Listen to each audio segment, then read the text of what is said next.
So ಏನ್ ಮಾಡೋಣ, first English medium ಒಳಗ ನೋಡ್ಬಿಡೋಣ. ಯಾಕಂತಂದ್ರ ನಾ ಪ್ರೆಸೆಂಟ್ ಆಗಿ ಏನ್ ಮಾಡತ್ತೀನಿ, ಇಂಗ್ಲಿಷ್ ಮೀಡಿಯಂ ಟೀಚ್ ಮಾಡತ್ತೀನಿ. ಸೊ ಏನ್ ಫಸ್ಟ್ ಕ್ವಶನ್ ಬರ್ದಿಂದ, prove that root 3 is a irrational number ಅಂತ ಕ್ವಶನ್ ಬರುತ್ತೆ. ಫಸ್ಟ್ ಸ್ಟೆಪ್ ಒಳಗೆ ಏನ್ ತಗೋಬೇಕು, ಅಸ್ಯೂಮ್ ದಟ್. ಏನ್ ಮಾಡ್ಬೇಕು ನೀವು, assume that root 3 is rational number.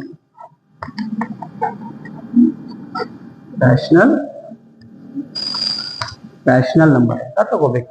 ಏನ್ ತಗೋಬೇಕು, assume that root 3 is a rational number ಅಂತ ತಗೋಬೇಕು. ಏನಾಗುತ್ತೆ ನೆಕ್ಸ್ಟ್, ರೂಟ್ 3 ಅನ್ನ rational ಅಂತ ಅಸ್ಯೂಮ್ ಮಾಡ್ಕೊಂಡ್ಮೇಲೆ ರೂಟ್ 3 is equal to ಏನಂತ ಆಗುತ್ತೆ, ಅದು a by b ಅಂತ ತಗೊಳ್ಳೋಣ.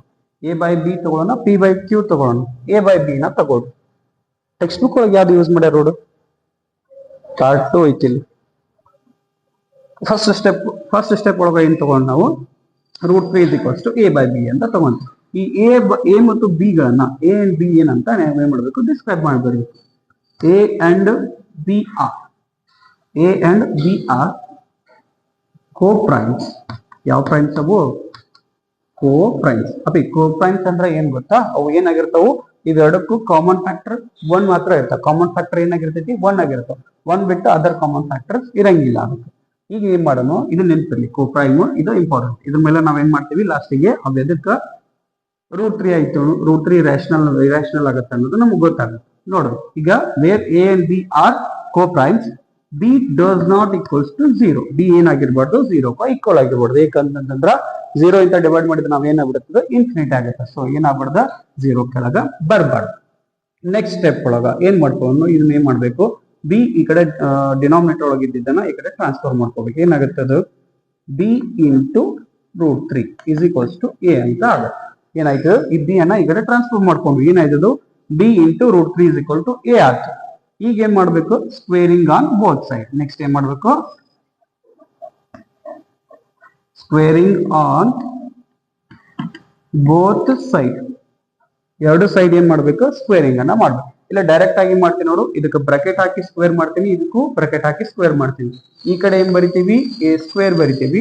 ಈ ಕಡೆ ಬ್ರಾಕೆಟ್ ಹಾಕಿ ಸ್ಕ್ವೇರ್ ಮಾಡಿರ್ತೀವ, ಒಮ್ಮೆ ಏನ್ ಬರಿಬೇಕು, b ಸ್ಕ್ವೇರ್ ಬರಿಬೇಕು. ರೂಟ್ 3 ಸ್ಕ್ವೇರ್ ಏನಾಗತ್ತ, ಅದು ರೂಟ್ ಕ್ಯಾನ್ಸಲ್ ಆಗತ್ತ. ಈಗ ಇಲ್ಲೇ ನೋಡಿ, ರೂಟ್ 3 ಸ್ಕ್ವೇರ್ ಏನಾಗತ್ತ, ಈ ಸ್ಕ್ವೇರ್ ಈ ರೂಟ್ ಕ್ಯಾನ್ಸಲ್ ಆಗಿ 3 ಎಷ್ಟ ಉಳಿತೈತಿ. ಸೊ 1 ನೆನ್ಪಿಟ್ಕೋ, 3b ಸ್ಕ್ವೇರ್ ಅಂತ ಡೈರೆಕ್ಟ್ ಆಗಿ ಬರ್ಬಿಡ್ಬೇಕು. ಏನ್ ಬರಿಬೇಕು, ಇದನ್ನ ಈ ಕಡೆ 3b square is equals to a square ಅಂತ ಬರಿ. ಇದಕ್ಕ ಇಕ್ವೇಶನ್ 1 ಅಂತ ಕೊಡು, ನೆನ್ಪಿರಿ. ಇದು ಮೇನ್ ಇಂಪಾರ್ಟೆಂಟ್. ಫಸ್ಟ್ ಏನ್ ಕೊಡ್ಬೇಕು, ಇಕ್ವೇಶನ್ 1 ಅಂತ ಕೊಡ್ರಿ.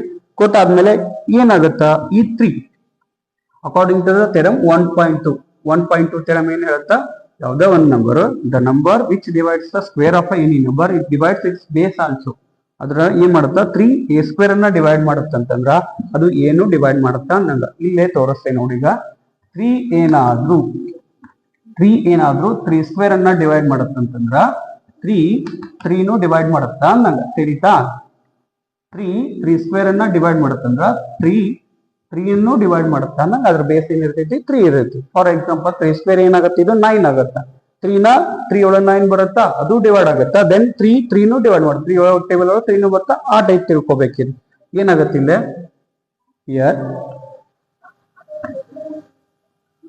a square is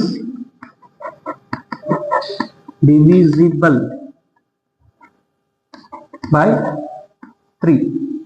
ಇದೇ ಮಾಡ್ತೀವಿ ರೀಸನ್ ಇದನ್ನ ಅಕಾರ್ಡಿಂಗ್ ಟು theorem 1.2 ಬರಿ. ಯಾವ್ದಕ್ಕ, where a square is divisible by 3, then ಏನಾಗತ್ತಾ, then a is also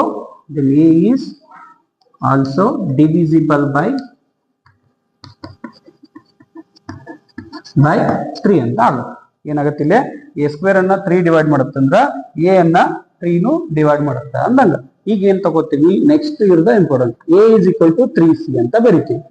a is equal to 3c. ಈ a is equal to 3c ಏನಪ್ಪಾ ಅಂತ ಹೇಳಿದ, a is equal to 3c ಏನಂತಂದ್ರ, ಈ a ಅನ್ನೋದು ಏನಪ್ಪಾ ಅನ್ನೋದು ಈ 3 ಟೇಬಲ್ ಒಳಗ ಬರುತ್ತಂತ. 3 is any integer, positive integer ಆಗತ್ತ. ಅಂದ್ರ 3 1 2 3 4 5 ಯಾವ್ದಾದ್ರು ಒಂದು 3 ಮಲ್ಟಿಪಲ್ ಒಳಗ ಈ a ಇರುತ್ತೆ ಅನ್ನಂಗ ಅರ್ಥ. ಅದು ನೆಕ್ಸ್ಟ್ ಏನ್ ತಗೋತೀವಿ, ಈಗ C value, sorry, put A is equal to 3C in equation number 1, we get ನಾವೇನ್ ಮಾಡ್ತೀವಿ ಈಗ A is equal to 3C ಈ ವ್ಯಾಲ್ಯೂವನ್ನ ಏನ್ ಮಾಡ್ತೀವಿ ಇಕ್ವೇಶನ್ 1 ಒಳಗ ಅಪ್ಲೈ ಮಾಡ್ತೀವಿ. ಎಲ್ಲಿ ಐತಿ ಇಕ್ವೇಶನ್ ನಂಬರ್ 1? ಇಲ್ಲ ಐತ್ ನಾವು. ಇಲ್ಲಿ ನಾವೇನ್ ಮಾಡ್ಬೇಕು ಡೈರೆಕ್ಟ್ ಆಗಿ A is equal to 3C ಅನ್ನ ಅಪ್ಲೈ ಮಾಡ್ಬೇಕು. ಇಷ್ಟೈತಿ A is equal to 3C. put A is equal to 3C in equation number 1. equation number 1 ಎಲ್ಲಿ ಐತಿ? ಇಲ್ಲ ಐತಿ ನಮ್ಗೆ. ಹೌದಾ? A ಪ್ಲೇಸ್ ಒಳಗೆ ನಾ ಏನ್ ಹಾಕ್ಬೇಕು ಈಗ 3C ಹಾಕ್ಬೇಕು ಅಷ್ಟ. ಏನ್ ತಗೋತೀವಿ 3B square is equal to A place ಒಳಗೆ ಏನ್ ಹಾಕ್ತೀನಿ ನಾನೀಗ 3C ಅನ್ನ ಹಾಕ್ತೀನಿ. 3C whole square. ಹೌದಾ? ಇಷ್ಟು ಹಾಕಿದ್ವಿ. ನೆಕ್ಸ್ಟ್ ಏನ್ ಮಾಡ್ಬೇಕು ಇದನ್ನ ಸ್ಕ್ವೇರ್ ಮಾಡ್ಕೋಬೇಕು. ಹೌದಾ? ಸ್ಕ್ವೇರ್ ಮಾಡ್ಕೋಬೇಕಂದ್ರೆ ಡೈರೆಕ್ಟ್ ಆಗಿ ಹೇಳ್ತೀನಿ ನೋಡು, ಇದು ಸ್ಟೆಪ್ ಸ್ಕಿಪ್ ಮಾಡಿ ಬರೀರಿ. ಇಲ್ಲಿ ಏನ್ ಬರೀರಿ B square is equal to 3C square ಅಂತ ಬರ್ಕೊಂಡ್ಬಿಡ್ರಿ. ಡೈರೆಕ್ಟ್ ಆಗಿ ಒಂದು ಸ್ಟೆಪ್ ಅನ್ನ ಸ್ಕಿಪ್ ಮಾಡ್ಬೇಕಿಲ್ಲ. ಯಾಕಂತಂದ್ರೆ ಹೇಳಿ ನೋಡು ಏನಾಗತ್ತ 3 ಸ್ಕ್ವೇರ್ ಅಂದ್ರೆ 9C ಸ್ಕ್ವೇರ್ ಆಗತ್ತ. 3 1 3 3 9 ಆಗತ್ತ. ಅದ್ರ ಬದಲು ನೀವೇನ್ ಮಾಡಿ ಆ ಸ್ಟೆಪ್ ಅನ್ನ ಸ್ಕಿಪ್ ಮಾಡಿ ಡೈರೆಕ್ಟ್ ಆಗಿ B square is equal to 3C square ಅಂತ ಬರ್ಕೊರಿ. ಅದಾದ್ಮೇಲೆ ನೆಕ್ಸ್ಟ್ ಇಲ್ಲಿ ಸೇಮ್ ಇಲ್ಲಿ ಏನ್ ಸೇಮ್ ಕಂಡೀಷನ್ ಬರ್ದಿದ್ವಿ ಇಲ್ಲಿ ಅದನ್ನ ಬರೀಬೇಕು. ಯಾಕಂದ್ರೆ ನೋಡಿ 3 ಈ ಕಡೆ ತಗೊಂಡ್ರೆ ಅದು B square ಅನ್ನ ಡಿವೈಡ್ ಮಾಡುತ್ತಾ. 3 divides B square. ನೆಕ್ಸ್ಟ್ ಏನ್ ಬರೀತೀರಿ ಈಗ 3 or ಇಲ್ಲಿ ಬರೀತೀರಿ B square is divisible by B square is divisible by 3. Then B is also divisible by 3. B is also divisible by 3 ಅಂತ ಬರೀತೀವಿ. ಏನಾಗುತ್ತಿಲ್ಲ 3B square ಅನ್ನ divide ಮಾಡತ್ತಂತಂದ್ರ ಇದ 3B ಅನ್ನು divide ಮಾಡತ್ತಂತ. ಅದಕ್ಕೂ reason ಏನ್ ಬರೀಬೇಕು ಅಕಾರ್ಡಿಂಗ್ ಟು ದ ಥಿಯರಮ್ 1.2. ಇಲ್ಲಿಗೆ ಏನಾಯ್ತು ಅಂತಂದ್ರ ಇದು ಕಂಪ್ಲೀಟ್ ಆಯ್ತು. ನೆಕ್ಸ್ಟ್ ಈಗ ಏನ್ ಬರೀಬೇಕು ಇಲ್ಲಿ ನೋಡ್ ನಾವೇನ್ ತಗೊಂಡಿದ್ವಿ A and B are the coprimes ಅಂತ ತಗೊಂಡಿದ್ವಿ. ಫಸ್ಟ್ ಹೇಳಿದ್ದೆ ನಾನು ಸ್ಟಾರ್ಟಿಂಗ್ ಒಳಗೆ ಏನ್ಪಾ A ಮತ್ತು B A and B have only common factor 1 ಅಂತ ಹೇಳಿದ್ದೆ. ಇಲ್ಲಿ ಏನ್ ತೋರ್ಸಾತೈತಿ ನೋಡಿಲ್ಲ A is divisible by 3, B is also divisible by 3. ಅದರ ಅರ್ಥ ಏನು A and B have another common factor then 1, that is 3. ಇಲ್ಲಿ ಏನಾಗತೈತಿ A and B have another common factor other than 1 is a 3. This contradicts our fact that A and B are the co-primes. Therefore our assumption is wrong.